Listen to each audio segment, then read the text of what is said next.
আগামী সপ্তাহে জাতিসংঘের সাধারণ অধিবেশন অনুষ্ঠিত হবে।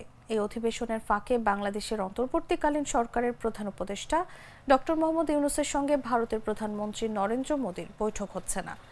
বিষয়টির সঙ্গে পরিচিত বেশ কয়েকজনের বরাত দিয়ে এ তথ্য জানিয়েছে ভারতীয় সংবাদ মাধ্যম হিন্দুস্তান টাইমস। জাতিসংঘের সাধারণ পরিষদের বৈঠকের ফাঁকে ভারতীয় প্রধানমন্ত্রী মোদীর সঙ্গে ডক্টর ইউনূসের বৈঠকের জন্য চলতি মাসের শুরুর দিকে নয়াদিল্লিকে আনুষ্ঠানিকভাবে প্রস্তাব দেয় ঢাকা।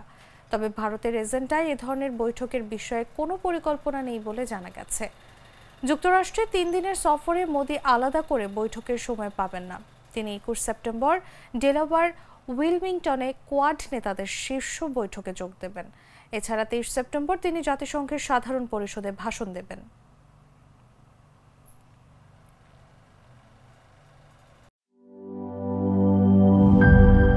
এখানেই হবে আমাদের ড্রিম প্রজেক্ট। হ্যাঁ, কিন্তু এত উপরে পানি তুলবো কিভাবে? কেন? আরএফএল সাবমার্সিবল পাম্পে। আরএফএল সাবমার্সিবল পাম্প গভীর থেকে পানি তুলে অবিরাম। পাহাড় কিংবা সমতলে পানির ধারা সবখানে।